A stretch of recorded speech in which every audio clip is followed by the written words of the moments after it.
Welcome, fellow business brokers. Thank you for joining us today. I am really excited because over the next few weeks, we are going to be doing a series called America's Top Business Brokers. And we are going to be bringing onto this program some of the best business brokers around the country. And they're going to be talking about how they became successful in the business brokerage industry, why they think they're one of the top, how they got there, how they're marketing for listings, how they're advertising for listings, what their secret sauce is, basically what we're going to be doing. And I'm very, very excited because today we've got some of the best business brokers at VR Business Brokers joining us, sharing their information with us. So I'm really excited about that. But before we begin, if you haven't already, please subscribe to the YouTube channel. It would be greatly appreciated. You'd be supporting our educational program.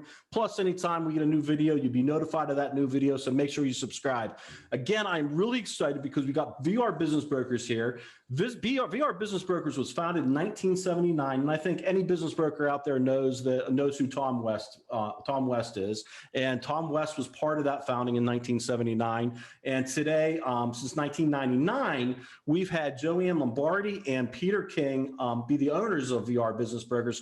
Two really wonderful people, fantastic people. So, VR Business Brokers, I think, is really a privilege to have such great leadership. VR Business Broker has been an innovative force in our profession since then.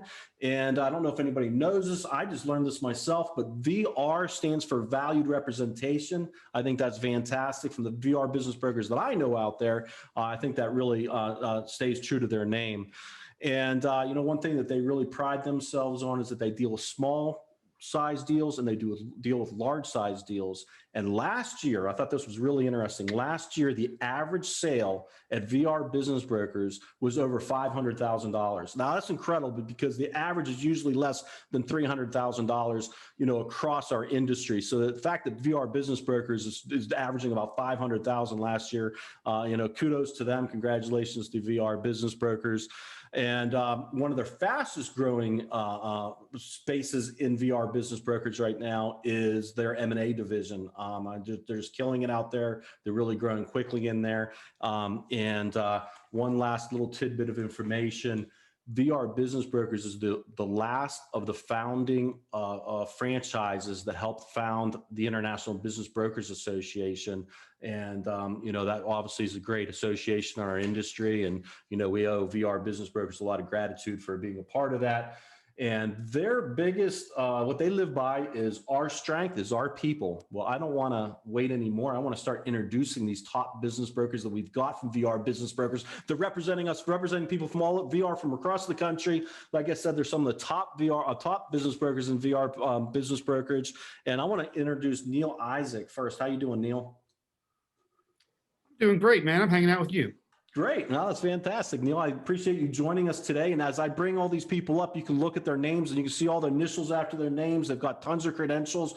I could sit here and talk about each one of them for 5 to 10 minutes about all their success in the industry, but I'm just going to hit a couple bullet points for each one. Neil is the past president of CVBBA, Carolina, Virginia Business Brokers Association. Thank you for serving on that board. His first 30 months in the industry, Neil sold 30 businesses. The first 30 months in the industry. That's pretty good, Neil. Congratulations. And Neil is also constantly in the top 10 and top 5 business brokers in VR Business Brokers. And let's move over to Bob McCormack. How you doing, Bob? Doing well, thank you. Good, good. Bob's from Pennsylvania. He's an annual top performer at VR Business Brokers as well. And you were the past president of the M&A Source, correct? That's correct. Yep. All right. Well, thank you for joining us. He's always winning awards with VR. And then we got Omar Garcia. How you doing, Omar? Doing great. Thank you. Excellent. Excellent. And Omar's coming from Texas. And Omar was the awarded VR's Most Valuable Intermediary Award in 2011. It was a second year in operation. That's amazing. And he's always in the top, who was he? VR's top 10 offices 10 times in the last 10 years. That's pretty impressive. And 5 times in the last 10 years, he was in the top 5 offices. And then we got with us Jeff Swiggett. How you doing, Jeff? Did I pronounce your name correctly? Good, Jim. Thanks. Thanks for having us. Excellent. And Jeff is the incoming chair-elect for the M&A Source. Congratulations, Jeff. That's fantastic. and he consistently ranks in the top 10 of all VR franchises. And he was recently awarded the M&A Sources Top Firm of the Year in the two to five person firm category. And then we also got Tim Bellin. Tim's representing us here down in Florida. How you doing, Tim? Tim, can you hear us? There we go, unmute. Hey, Jim, thanks for having us and putting this together. Hey, Tim, thanks for joining us, buddy. Good to see you. Tim is got the #1 VR office, most valuable intermediary award in 2016. They consistently rank in the top 10 offices in the VR organization. He is from Florida, like I said. He's a member of the BBF, the IBBA, and the M&A Source. I know Tim personally. I've worked with Tim down here in Florida.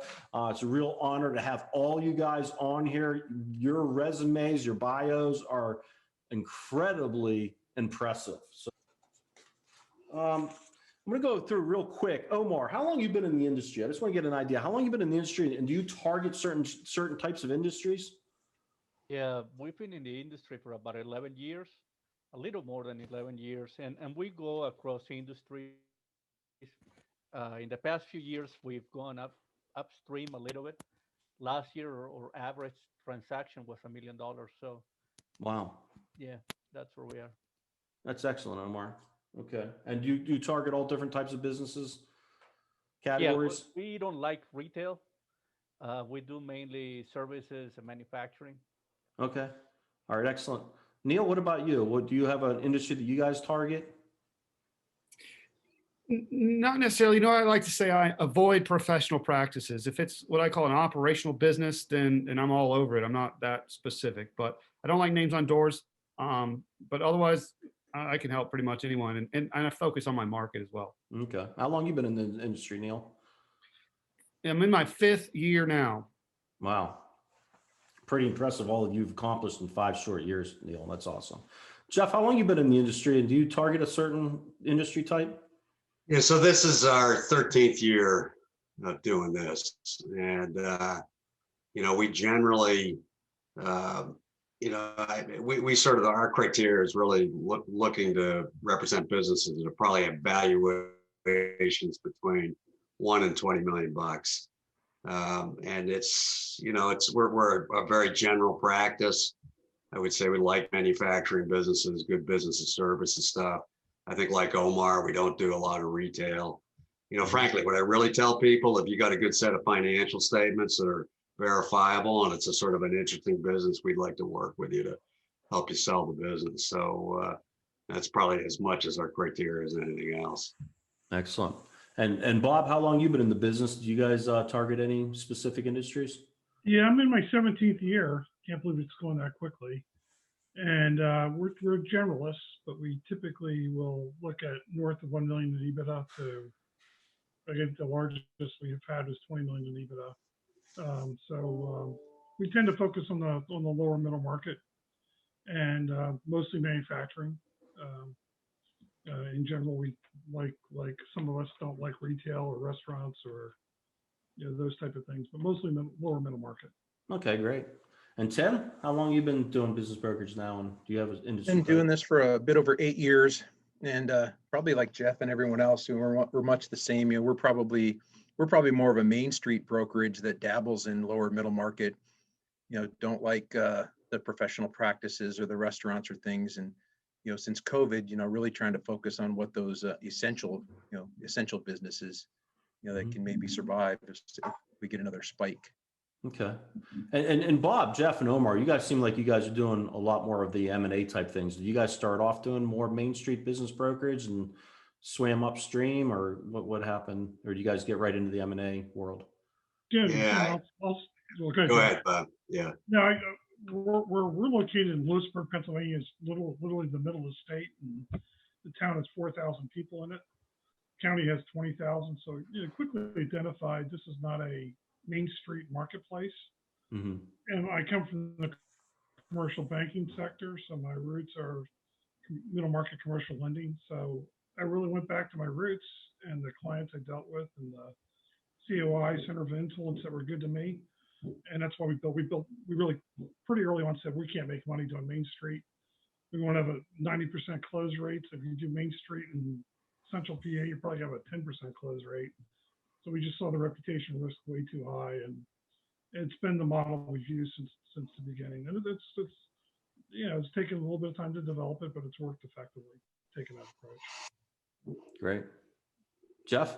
Yeah, I think when I started, I used to be partners in a manufacturing business. We sold in 2007. So I kind of stumbled into, I was not a transactions guy. I didn't come out of the M&A world or have any kind of commercial banking background, anything like that. So, but we did get into this business. When I got in, I was very much a traditional business broker, selling convenience stores and pizza places and liquor stores. And I think you should just gain more experience and more understanding of how to manage a transaction. You begin to kind of migrate up the food chain a little bit. And it gets to a point where, it's a lot easier there's nothing harder to sell than a convenience store valued at $100,000 versus a manufacturing firm that it's much easier to sell a manufacturing firm valued at $5 million than that. So I think, often the stumbling block to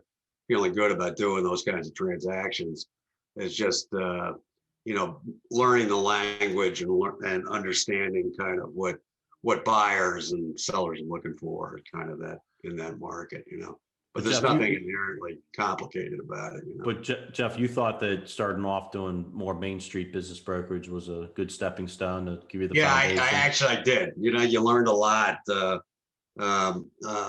trying to sell small businesses, and it could give you some time to make a lot of mistakes and kind of learn the mechanics of a transaction. Because, the reality is, at its core, selling a convenience store, the same principles apply in a lot of ways to selling a bigger business. I find it actually the personalities in a larger transaction are easier to deal with sometimes than the smaller deals, because the bigger deals, the sellers and the buyers are more, have more business acumen and right. They're not as personally attached to the business usually as somebody owns a $150,000 pizza shop. Yeah, and the professionals involved in the transaction are probably experienced in M&A work, and that makes a huge difference in terms of, there's not the problem. The guy who's a lawyer for a convenience store is, he probably just came out of some, trying to chase an ambulance somewhere, and all of a sudden doing a business transaction for it. So it's tough, Omar, I'm sorry, Jeff. I'm sorry. Omar, what about you? Did you start off doing Main Street business brokerage and move upstream, or? That's exactly how it is. Yeah. Yeah. We started in 2009. It was super difficult. I'm not from San Antonio. We have been living here for a few months, and we started this practice. And the first deal that we did, I think it was $25,000 or $30,000, and we've been just moving up the chain since then. That has been like a stated objective, and we're in the same range as Jeff. But we've done tons of pizza places and tons of restaurants and anything that comes our way, especially at the beginning. Yeah. And now we're just more selective. Yeah, I think like Jeff said, it kind of builds that foundation. It teaches you how to do the transactions and builds the foundation for the bigger deals. So what I wanted to do is I wanted to break it down in like three parts in the beginning here. And the first part being that if somebody's watching this that's never done business brokerage before, but they're considering this as a profession, what do you guys have to say to that person? Or what would you like to say to that person that's thinking about doing business brokerage? Anybody? I'll jump in. I'm going to sound like an advocate to M&A Source or IBBA, but I think you really need to commit to this as a full-time job and a full-time career. I see people come and go in the profession, and they're really kind of dabbling in it, and they have one of the typical raincoat with 15 different business cards on them. They really need to focus on the profession and spend time on the education, listening to things like what you're doing right now, the YouTube videos. YouTube wasn't really out when we started. If it was, I didn't know about it. But spending time, spending money on IBBA and reinvesting, you would beat our clients up to reinvest in their businesses. In our case, it's really reinvesting in education.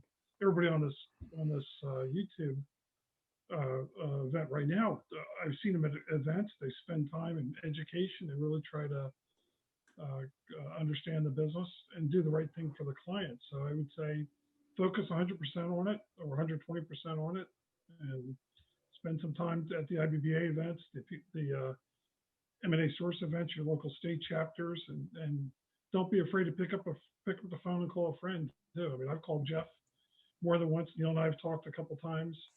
Some other people in the VR network call on a regular basis, and people outside the VR network call me on a regular basis.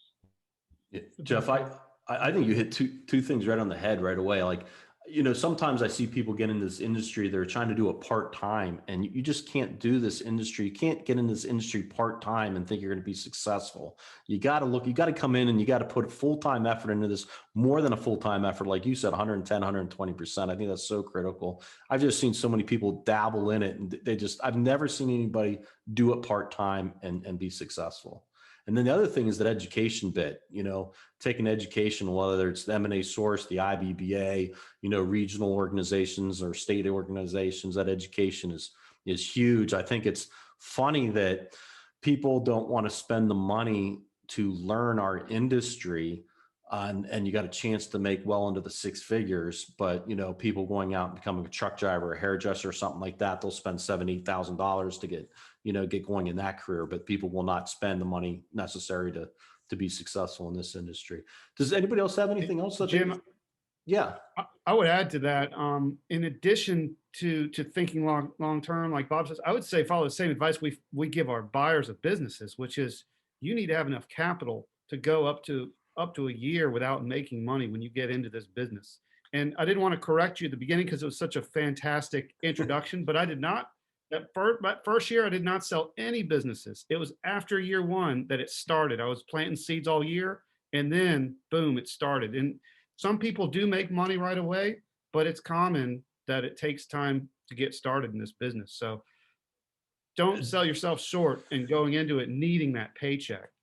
Neil, you got it right on. You got it too, Neil. I see that too. I sit down and I tell people, first year plan on not making any money. And for some reason they think they're going to be different and they're and I've seen brokers come in and do really well the first year, but that's few and far between. You're getting into this industry. You really need to count on not making any money the first year and don't think you're going to be the exception. That's where people fail too, is they run out of that money, that seed money.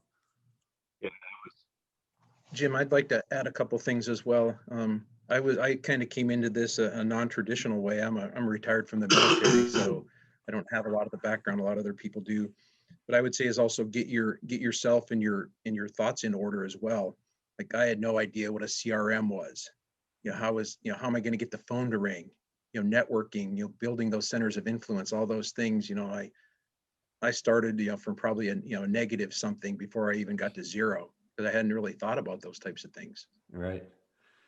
I didn't even know what the BBF was, Tim. And anybody in Florida that's a business broker, that's one of the first things you learn. I remember somebody saying, "Are you a BBF member?" I'm like, "What?" Yeah.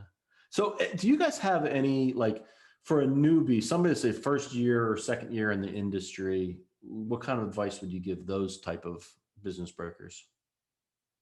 Or give yourself, if you could go back in time and give yourself advice when you first got into the industry? I learned a lot at the IBBA and also at VR. Every time we had a VR conference and learning from the guys that had done it, listening to them, it was probably one of the best things I did when I started. Not only the training, but the networking and just listening to the more. Yeah, I would agree with. I mean, Bob addressed this as well. I mean, I think it's just the best brokers sort of are continually educating themselves through the years and just getting better, becoming more professional. That's been an important part of the way I view kind of the service I can provide my clients. I want to be, I want to understand the transaction business really well. I want to sort of advise them really well in terms of looking for and how they are. That learning came from doing it, and also just, networking with guys like on this video, on this webinar here, plus attending conferences and just, being a sponge for all this kind of stuff. Right. So it takes you a long time, to get through this and to really absorb it well, I think. I feel like there's would say, yeah, go ahead. I'm sorry.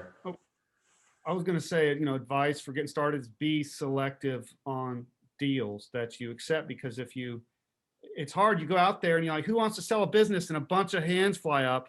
Those are the ones that you don't want to sell. You actually want the ones that are harder to find, because those are the ones that are worth your time. Neil, but I think a lot of new brokers, they get stuck and they waste time on bad deals. Well, let's transition to that right now, because I think that's an important topic. I mean, how do you guys view deals? I mean, I know some business brokers out there, they think of quantity. Let's list anything you possibly can. You never know what's going to sell. Everybody should have the opportunity to get their business sold, no matter what. And, there's other thinking out there. Let's concentrate on the quality of the business. Just take the businesses to the market that actually have good financials, that are good business. And if they're packaged properly, they're worked correctly, the broker knows what they're doing, and a much better chance of getting to the closing table. Where's your guys' mindsets on quality versus quantity? Well, with focusing, limit my geography and demographics are such, I have to focus on quality.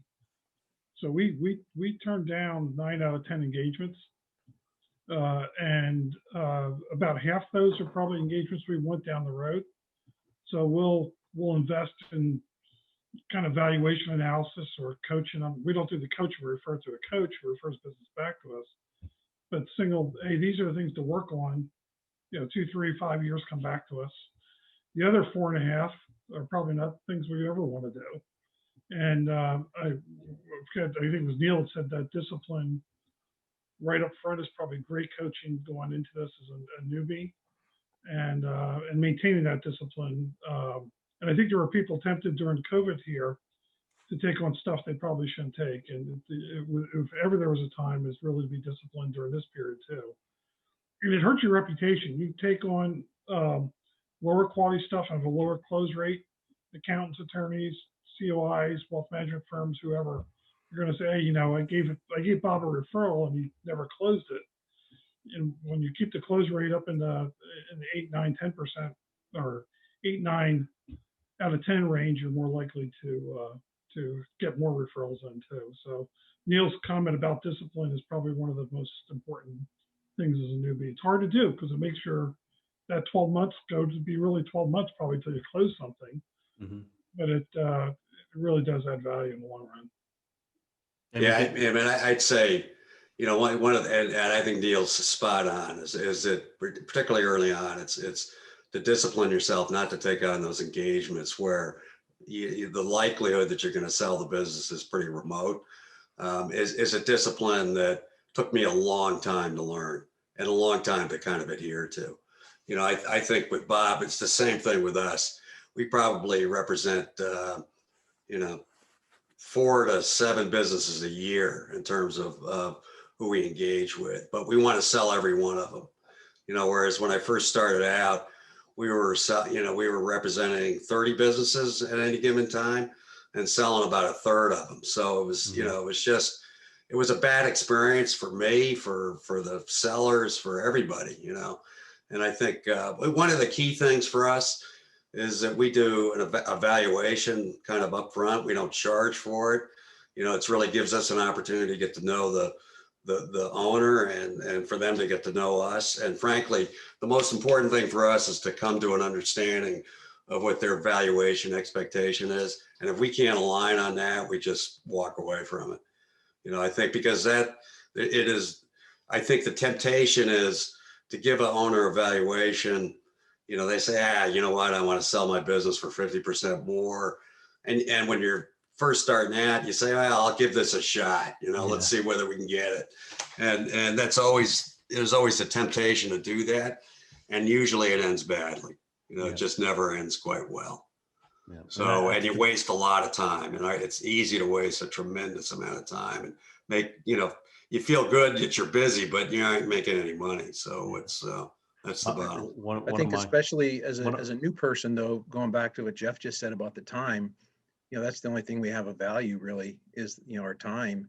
Right. You're wasting it on those things that you deep down, you're never going to sell, or once in a lifetime chance. You could be investing in other things to try and, get those better businesses or work on your education or whatever. But it's hard when you're new though. You do want to take them. It's a temptation. Probably your first year, it's going to be pretty hard, but as you get more experience, you will be better at that and being more selective. Yeah, I think your time is that's your biggest asset. I mean, that's where you're selling every day is your time. Yeah. That's I mean, you shouldn't feel badly, but every new broker does it. It took me about 7 to 8 years to figure it out. So it gives you some perspective on that. And it takes a while to understand. So if you can get up to speed on disciplining yourself and not take 7 to 8 years at it, you're going to be a lot further ahead than I am. So. I think one of the biggest things that you need to find out from a seller when you're talking to them is motivation. Why are they looking to sell their business? And the more motivated they are to sell their business, the more likely you can talk them into being realistic about their selling price. Because I think most of the businesses out there are overpriced, and that's why they don't sell. I mean, 80% of businesses don't sell out there. And I always say top 3 reasons is, it's overpriced, it's overpriced, it's overpriced. And of course, there's a lot of other reasons, but that knowing that reason why they're wanting to sell, helps you to convince them to price it at a price that it's actually going to sell. Is there any other advice that you guys want to give to a new business broker? Yeah, go ahead, Omar. Yeah, I think at the beginning, I mean, you should get 1 or 2 or 3 listings, even if you're not going to sell them, because you don't know the process, you don't know how to get things done, and you're going to learn by doing. So through time, you start being more selective. But I mean, you want to have some listings on your website. You want to show that you have some activity, but you don't want to go crazy. I mean, we made that mistake. I mean, we were listing left and right, and it was like stack them high and sell them cheap type of thing. But it didn't work, but we learned a lot. So I think there is a learning value of potentially getting a few bad listings at the beginning just to get going. Yeah, no, I think you're right, Omar. There's nothing better than getting a $100,000 convenience store and beating your brains out, but you learn a whole lot, and you're sitting on a nice little commission at the end of it. You worked for about $10 an hour for it, the equivalent on it. Jeff, what I'm getting out of this webinar is that any leads that I get in Connecticut that are convenience stores to call you up and send them your way. I had a bad experience with a few convenience stores. That's right. I had a couple of traumatic experiences. I do too, actually. Any of you guys else have any other advice you want to give a new business broker who's been doing this for? Jim, I would add one more thing. Just and I still have problems with this. Is that you have to have a thick skin. At the end of the day, we're in sales, and you're gonna hear no a lot. You have to be persistent. And what is the thing I learned at an IBBA conference? What some will, some won't. So what next? Yeah. Huh, right. That's true. I think you do. It's hard not to take things personally sometimes, but you can't. You just have to move on. Jim, I would add, this might sound a little self-serving, but look, if you're new, look at something like VR, where you have a network of maybe other people. You can pick up the phone and call and tell you don't do that dumb thing that you're going to do, or instead of learning from your own mistakes and costing you money, it might be having that kind of network. And the IBBA and M&A source. I tell everybody, especially new, to go to the IBBA and go to that conference, and you're going to hear a bunch of old buggers talking about all their horror stories. And those guys, they're very experienced, know what not to do, and they're good to tell you what to do. And I think that was very helpful for me listening. A lot of those guys are gone; they passed away and moved on, or retired. But they were a great resource for me early on too.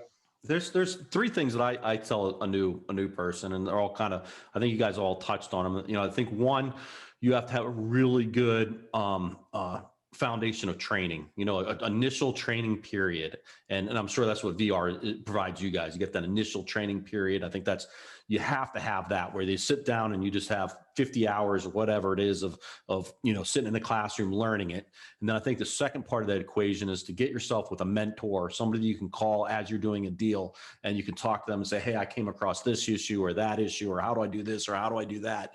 And, me and my partners, business partners, and we've been doing this for years, and we still call each other up and pick each other's brain about things from time to time.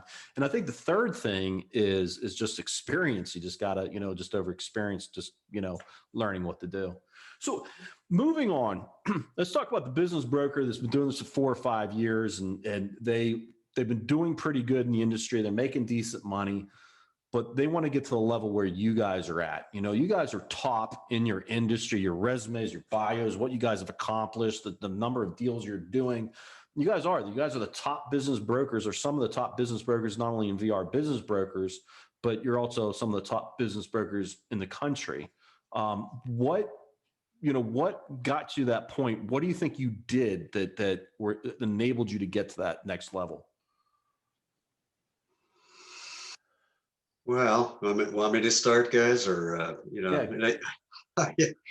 and once I got out of convenience stores, it was actually there was really a sort of a choice to do that. I think that I think the more you learn, the more the more you take advantage of sort of learning possibilities and the education that's available out there, and making the decision to pursue it really, is that you develop sort of the skill set and the knowledge and the understanding which I think is actually important when you start graduating to bigger deals. So because you're dealing with a different class of professionals, and if you want to be respected, when you start dealing with that class of professionals, you really got to talk their language and understand what they're talking about when they're talking their language. And then that's what I mean about becoming more professional, is that you take our industry very seriously, and it's not a part-time deal, it's not a part-time gig, and you're out there really trying to understand how to become a professional in the mergers and acquisition advisory business, because that's ultimately what you do when you graduate to any deal that's probably valued more than $1 million. You just get into a different class of buyer and seller at that point. And so, it's not, I don't come out of the investment banking world. I had no experience. The only transaction I ever did was when we sold our manufacturing company. And so it just is all learned, and it's learned through experience. Plus, whatever we got out of VR and whatever we got out of the IBBA and M&A source, it's all sort of right there, in terms of the ability to do it. But you got to make a decision to do it. I don't think you can half-ass this thing, Yeah. Yeah, and if I can add to what Jeff said there, I think staying humble helps. So, you don't want to, it's nice to get all these awards from VR, M&A Source, or IBBA, and all those great things, but realize that you still have to continue to learn. And so I think Jeff touched on it, is you can learn things at M&A Source and VR, but I think you still have to, continue to stay on top of taxes, and still stay on top of the legal community, or ESOPs, or whatever the case is out there. It's a lifelong learning. I went to a Catholic college with a bunch of nuns that beat that into me. And their point was, the theme of the school is lifelong learning. I think it does stick, but staying humble, I think, helps too. I've seen people that came to work for me that didn't make it, and they got an ego to them if they closed their first big deal, and it got in the way of their success down the road. So you're gonna learn from like Jeff talked about, the mistakes he made. We all made a ton of mistakes, and learning from those will help you not make the next one. But recognize you might make another one tomorrow. I'm making one right now, maybe. Who knows? I think staying humble is huge. I think that's huge, Bob. I say, and I've seen this over and over again, where, I tell people that are new in the industry, the first you know, it only takes 3 or 4 deals. You know, you get 3 or 4 deals done and you're like, wow, okay, I really kind of understand how the process goes. It doesn't take too many to start to grasp and really understand how the industry works and start understanding everything. And then you do about 8 to 10 deals you think you're a superstar. You think you're a rock star and you're like, I'm the greatest thing out there. And then you can do about 20 deals and you realize I'm never going to know it all. And it's going to be a learning experience for the rest of my career, you know, because there's just new things that always pop up. I But think, you always get that middle ground where you get these guys that are in the industry for a year and a half and they're starting to really do well and they get overly confident and overly cocky. And then, you know, they come back down when they do a few more deals. I think if you were to go to IBBA conferences or M&A source conferences, you would see that. You'd see people like Jeff or Bob, you know, guys that have been in it for 20 or 30 years, and they're sitting in the same class as a person that's in their first or second year. And I think the other thing is, you know, I think everyone's kind of alluded to this as you go upstream, though, is to, you know, those centers of influence or the advisors that are going to, you know, you have to start, you know, maybe going after a little bit different, you know, flavor of people that you maybe worked with before as well. I read a book a little while ago called Tribe of Millionaires, and it might be something worthwhile, but it kind of, you know, you become the people that you hang out with is more or less what the book was. Yeah, that's the other thing I think about often, and I've talked to people who've worked with me in this business is you know the reality is in our business, you know, for a company that's maybe has a valuation of $2 to $3 million, probably that owner doesn't know anything about transactions or the M&A advisory business. And so I don't have to look professional so much to him. I got to look professional to the accountants and the lawyers that are handling that transaction, because that's going to be my referral source. And if I look like a joker to those people, that's a bigger problem than, for instance, if I'm not advising the seller correctly, you know. But professionals who are involved in the transaction will recognize that, hey, that M&A guy, you know, that business broker, you know, he knew his stuff, you know, and so I'm going to recommend him when I have know someone who, and that's really who you're selling to as much as anything else. It sounds like the overwhelming, you know, thing that you guys are saying, that you feel a new broker, an intermediate broker, or somebody that wants to take to the next level. It all boils down to education and keep learning, right? That's kind of what the consensus I would is. I would add to that, in addition to the education, and I love the advice about staying humble. I call it being empathetic, and because a lot of business brokers are not empathetic. But I would say recognize that this is a sales and marketing business.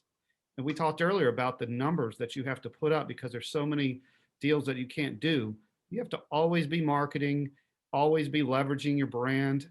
You know, the one thing I like about VR has sold more businesses in the world than anyone. That's a very powerful branding statement, and it'll get people's attention, and then you have to deliver upon that.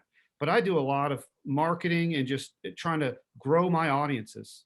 You know, I think about the Gary Vaynerchuk, the Grant Cardone, the Jim Parker model of putting content out there and educating people and creating this digital shadow, so that when those owners are starting to ask those questions, that hopefully they'll see a piece of my content and that I can develop that into a lead. So focus on marketing and sales, I think, is a big part of success. Let's transition to that, because and that's the one thing that I think new brokers and you know, struggle with is, you know, how do I get listings? Where do I get listings? So what do you suggest to, you know, brokers out there as far as getting listings, advertising and marketing for listings? Well, that's my approach really, and it's different than other. I think Neil had a different approach, and Neil's been successful with his approach. So I'd like to hear Neil, because I always learn something from him at the VR conventions. But we focus 99% of our time on COIs and former customers. We don't really do. I'll do the business journals because it feels like a charitable donation. I have to if I'm not in it. But we don't do mailings, mass mailings. We don't really do anything along those lines. I have a center of influence business plan every year and every week that I focus on. I expect my people to do the same thing. So it's persistent and consistent calling, even during the COVID crisis, as I'm still reaching out to them, and it's been a very effective tool for us right out of the box. And the biggest challenge I have right now is expanding that center of influence grouping as we kind of branch out a little bit further in Pennsylvania. and making sure I'm getting to the right people. I think Bob, Jeff are you touched talking about on like building relationships with attorneys and CPAs and things like their that? attorney, CPAs, wealth management firms, business Exit coaches. planners, yeah.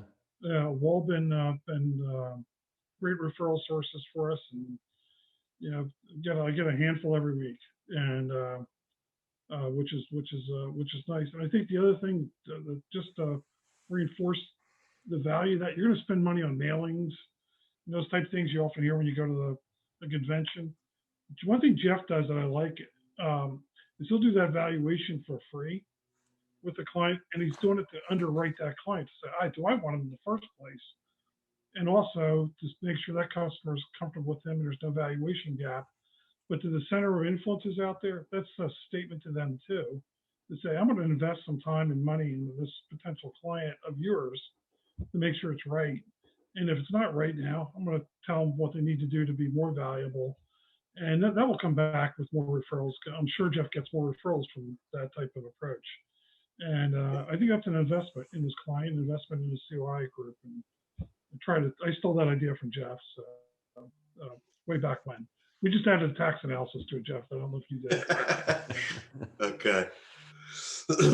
I think, a little bit for us when we started marketing, when we started the business 13 years ago, I mean, I had zero referrals and a network that consisted of zero folks in terms of who was going to refer transactions. So we had no choice but to do sort of direct marketing. And I think the one thing we always did is we put together a dollar spend budget every year that we were going to spend on marketing.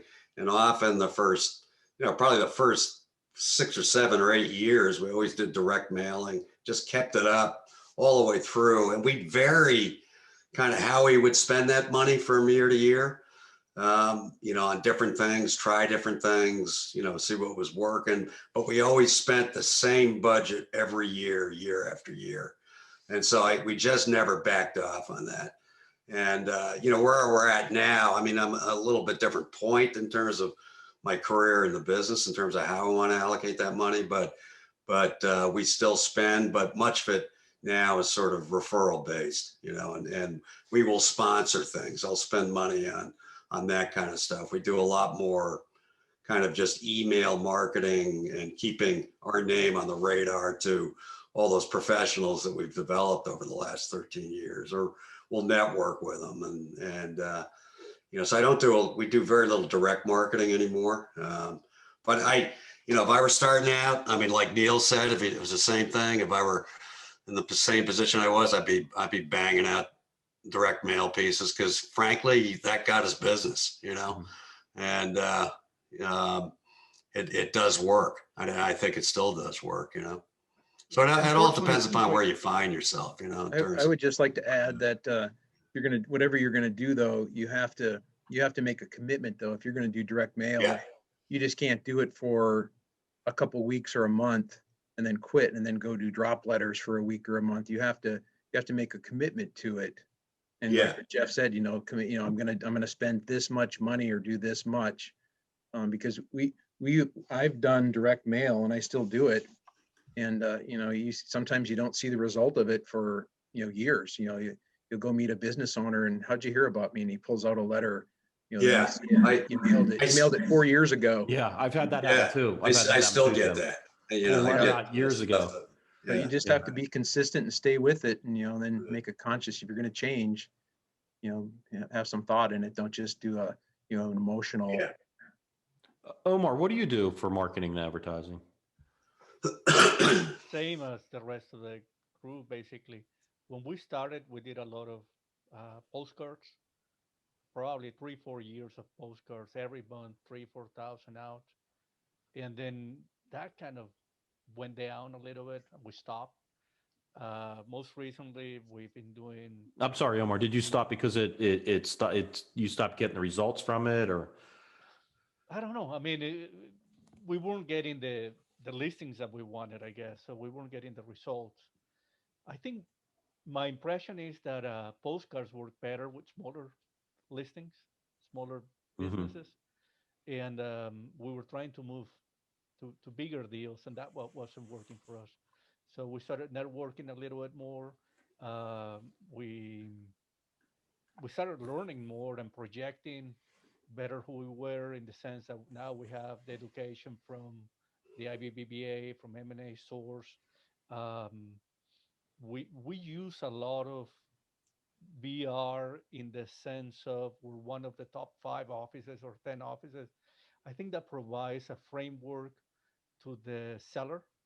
Like if he's comparing us to another broker, that other broker might not have that framework. I mean, so you have to differentiate yourself. So that's something that we actively use to differentiate. When we invite somebody into the office, they'll see all these awards that we have, and we get them from VR. And I think that makes an impression on the seller. Hmm. But how do we get them into the door? We use cold calling. We're starting to do a little bit. We started last year after talking to Tim, going back to direct mail. We haven't had any results yet, but we're trying that.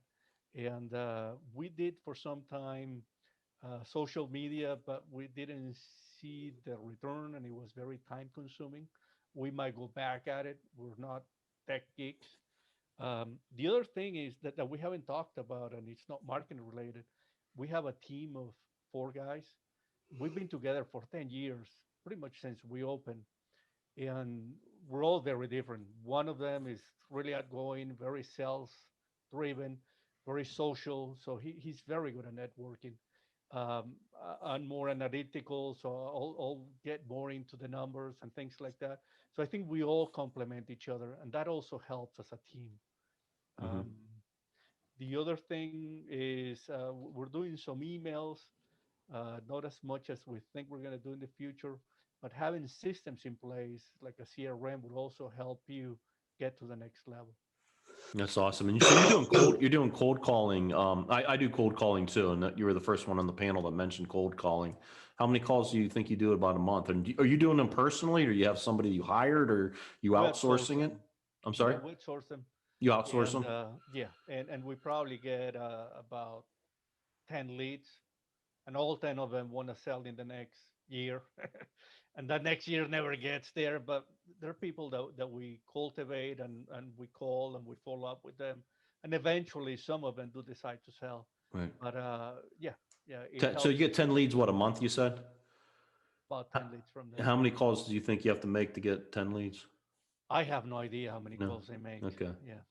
Yeah, we do about 30. We can do about 30 calls an hour, and we get a lead about every 115 calls, and maybe a good lead out of every 10 leads we get. That's kind of like what we've experienced out of tens of thousands of calls. Neil, I want to hear from you. What are you doing, buddy? You're everywhere on social media. You're like the social media king, buddy. Well, I don't know about that. I've been listening to what everybody's had to say, and I'll say this about marketing. Everything works a little bit and nothing works all the time. So you kind of have to dabble a little bit. But to Tim's point, you have to be consistent as well. You got to give something at least like 90 days at a minimum to see if it's working before you pull the plug. So yes, I've done telemarketing, I've done direct mail. I have done a lot of social media. And to Bob's point, what I've been shifting towards with my marketing is speaking. Always speak to business owners. Do you want to sell your business? But I've been speaking more to advisors in my content. So I'm doing webinars now. Every Friday, I'm doing webinars, and 3 of them are just for advisors, financial advisors, accounting professionals, real estate professionals, and just kind of advising them on, hey, you may be coming into deals. What do you do with them? And just trying to share information and be a subject matter expert in my field.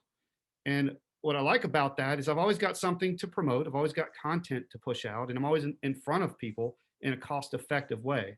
So that's kind of where I've been going with my marketing is more creating events, event marketing online, and then inviting people to that or showcasing that as education for people. I think people already know we want to sell their business.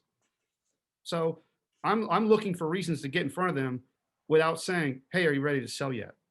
So that's a part of my strategy is creating webinars and then trying to drive people to them. I think you hit it right on the head, Neil. I talk to new brokers and they're looking for that magic bullet, that one, how can I market to go, and they're looking for that magic bullet to get listings. And I think you're right, Neil. It's like, you got to, every kind of marketing and advertising works. Business brokerage is like almost any other industry out there.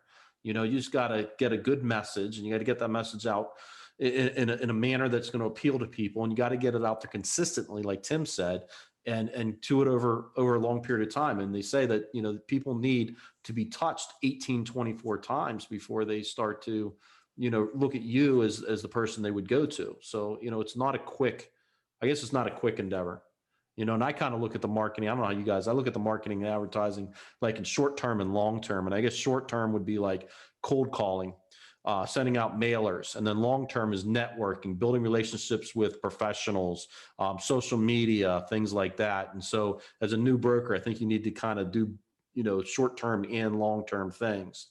So I don't know. I'm still looking for the easy button. I call everybody on this call. I call them. I say, "Have you found the easy button yet?" Nobody's found it yet. Yeah, looking for I that will gold. say though, I will just what- add what that, they- in everything we're talking about though, is that, you should have a plan. It just shouldn't be, write something down, have some goals, are they, you should be able to measure them. Are you getting anything from it? Mhm. And if not, then like Neil said, maybe you give it 90 days or something and you go on to something next. But yeah, don't just do things haphazardly. Track it. Yeah, Track it. Where you talk to somebody and they say, yeah, they call you up. You say, where'd you hear from me at? And you got to track it. And, you're right. You got to come up with a plan. You're going to do 25 cold calls a day. First thing in the morning, you're going to get up, make 25 phone calls, cold calls. And then maybe you mail out 25 mailers that day. And you're right. You just got to get into a rhythm, a plan, and make the plan and work it. Yeah. And that as a former military person, we call that battle rhythm. So I have on my calendar, I don't follow it that well, but I'll block out days and times, to tell myself to do those things. So how long are you guys in contact with a seller before they actually list?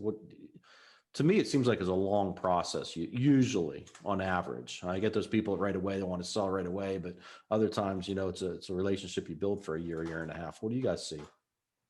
Our biggest sale last year, which was north of 20 million, we were in touch with them for 3 years before we took it to market. And it started out with, boy, you're not ready now, and really got them in front of a coach and a wealth management firm and a better CPA and a better attorney. Created a deal team, and I think of the 3 of the 5 biggest deals we closed last year were all long-term relationships. So typically for us, it's 18 months to 2 years or more. And I look at our pipeline of things that are going to close the next few weeks is stuff that we've been working on for 3 years, probably 2-3 years. Yeah, I mean, that's about the same. I mean, the sales cycle is really long. I mean, I think particularly as you kind of go up the food chain a little bit in terms of the size of the opportunity. It's one thing to do a Main Street business, which I think the sales cycle there can be pretty quick, but when you kind of, the larger deals take longer to come online, I think. So I think that goes with mindset. If you come into this, that I'm going to commit the time and the energy to make myself good, or, make myself better, and that you're going to have staying power, you probably don't want that person that, like somebody has said, you don't want that person, I need to sell in 6 months. You want to build that relationship, and, it is going to take longer. I think, Jim, there's a common theme here that I think Tim touched on a couple of times, and Jeff did, and Neil, is run it like a business. So, you have a business plan when you start out, have a marketing plan that you look at, and a business plan every year that you're updating. Invest in your people and training and yourself, invest in a good CRM system, evaluation system. And, it's not a back of the napkin type of business. It's like any other business. If we're going to be treated like a CPA or attorney as an equal professional, we need to reinvest like they do in ourselves, the profession, and our clients. How many of you guys have assistants at your office? No We one don't has. have technical assistance. We work in deal teams, so we probably too long for this call, but um, uh, they're similar to assistants, but they're not really assistants. Okay. Anybody else? Every time I get an assistant, I end up finding technology that's more efficient. So I've gone on and off with assistants. I mean, back to the CRM, there are, we used to have people fill out a PDF and then we'd copy that in. But now if you can do that automated, it's easy to remove the need for assistance. Mhm. Okay, great. How many of you guys co-broke with other brokers? Me and Tim, only two, Jeff? Yeah, I mean, I think I don't do a lot of co-broking. I mean, I think it's probably not going to be when you start doing larger deals, it's less likely that you'll co-broke those deals. But, it's never been a big part of our practice, but we're open to it. I mean, I think it's not been our experience, Yeah, and I think some markets down in Florida, right? You guys, down south, it seems like there's a much bigger kind of co-broking thing going on down there, Yeah, Florida's a big co-brokering, state, right. but you're right. It's the Main Street businesses that they get co-broke. And I think in a Main Street situation, it's if you're willing to co-broker, you're going to increase the chances of selling the business. But you're right. If it's a bigger business, an M&A deal, those usually aren't co-broked. They're handled a different way, and there's no real reason to co-broke if you're talking about you're targeting private equity groups and strategic buyers and stuff. Yeah, it's a different sale process. Yeah, Exactly. It's a very structured sale. Yeah, exactly. Yeah. And Tim, you co-broke, right? Yeah, you're a BBF member. What do you think you co-broke? About a third of your deals? Yeah, probably. I wish more, to be Yeah. honest. You like co-brokering, right? Yeah, I mean, 50% of something or whatever the percentage is better than 100% of nothing. Well, I look at it as I do a deal with you, like you're getting 50% of the deal, but you're picking up 50% of the workload. It allows me to work on something else. So And the other thing, at least in Florida, what we have 1,000 members or so in the BBF, I have 1,000 people potentially, might have the buyer for my business, and we can get on with the next one. what do you guys think is going on right now in the industry? And we only got a few more minutes, but with the COVID and everything like that, and the future economic outlook for 2021, what's your thoughts on 2021? Positive or negative? Who thinks it's going to be positive? I mean, Back half. I think it's going to be slow for the front half, but then I think it's going to pick up in the back half. That's Neil's economic forecast for you. Yeah, I think last year was not a great year, at least for our firm. It was not a great year, but I think things just sort of backed up, in terms of about 6 to 9 months, and from my perspective, or at least of the deals we were working on. And but on the other hand, we came to market with two nice businesses in November, and by mid-December, I had 6 offers on one and 18 offers on another. And so there's if you have the right business that did well through the pandemic, I think there are a lot of buyers out there, and it's not to say that they're going to scoop up a lot of crap, but they're when you have a good business to bring to market, then there's no problem finding a buyer, even in this environment. Yeah, I think there's less buyers, but they seem like more quality buyers. And if you do, I feel like, and the listings are down here in Florida. At least they're down like 30%. But gosh, you take a business to the market that's good, and it's just getting swarmed around, and there are a lot of really good buyers out there right now. Right. Yeah, I mean, the private equity community is sitting on tremendous amount of cash, and they're all desperate looking for deal flow, basically. And the individual buyers with the SBA going on right now. I mean, 6 months of principal and interest paid up to 9 months, SBA guarantee fee waived, which is 2.5–3% of the loan. That's huge. The banks are being aggressive because they're getting 90% guarantee from the federal government on the SBA. Getting a lot of people hitting that.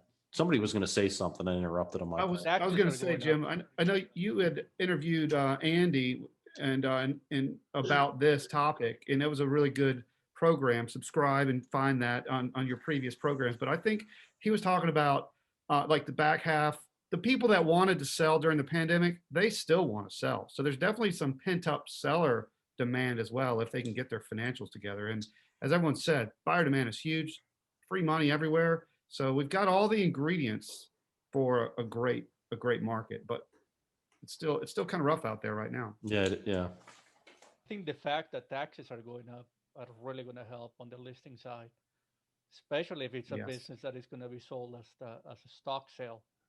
I mean, those taxes are going to be doubled. So Hmm. they're going Hmm. from 20 to 39 or 40%.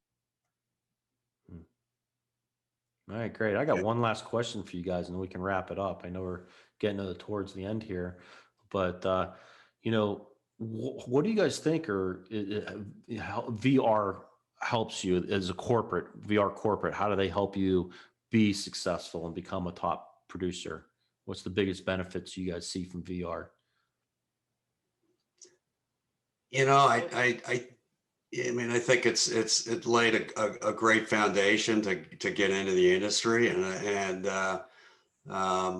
I think it's a good network of people to kind of when we're stuck on a problem or we need some advice, I can always pick up the phone and get some good counsel on it. I also think it's a well-recognized brand. So when we're out there talking to people about it, if they have any experience in the lower middle market transaction market, they've probably heard of VR. That helps a lot, in terms of trying to maintain to sort of give you credibility with someone you haven't spoken with before. I Yeah, think I think to us it especially, helps us as a point of difference. The yeah, fact that we have offices almost in every state, the fact that we rank among the top 10 or top 5 or whatever is something that helps differentiate.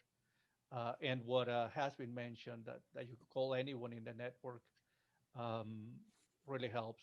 And then we get some ideas from them of things that we might not be aware of that could help raise our game as well. yeah. Nice. I was a new person, that was probably the only thing I had to hang my hat on at first was, I'm part of this organization and I have 50 plus other offices around the country that, if I have a problem or need help, it's not just my office, there's 50 plus offices. I have a whole network that can be part of this and help me. Yeah, and I'd Same add to thing. Jeff's comment that the foundation, I think, was very helpful.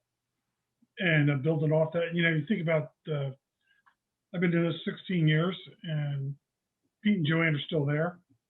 And you look at other organizations and the turnover is much, and it's shown staying power of the organization, of the franchisor and the franchisees. And then you look at the collective experience of the type of owners. You got just in this room here, there's a lot of experience with different. I mean, Tim made a couple points. I mean, I wrote down his book. Then he mentioned, the military experience that Tim brings to the table. You look at the people that are on this call from VR. There's some really solid, experienced people outside this industry that brought some things to the table that we all learned from. And I kind of missed that we didn't have the conference the past spring. And I learned something every time I go to that event. That's fantastic. Yeah, it seems like VR is just a really, really solid company, and you guys work for a solid company. It seems like know a lot of people in the VR franchise system that are just quality brokers and quality people. So kudos to you Yeah, guys. that's you don't want to associate with hacks, and there's a lot of hacks in our industry. Anybody have any final words for anybody listening? Well, hey guys, I really, truly appreciate you guys joining us today. To have, 5 such talented brokers giving all their knowledge and advice, or giving so much knowledge and advice to us today. It's very humbling. I really appreciate you guys being here today. And for those of you guys that are watching, if you haven't done so already, please subscribe to the YouTube channel. It'd be greatly appreciated. And until next time, keep working hard, keep working smart, and keep making those buyer-seller connections. Thank you.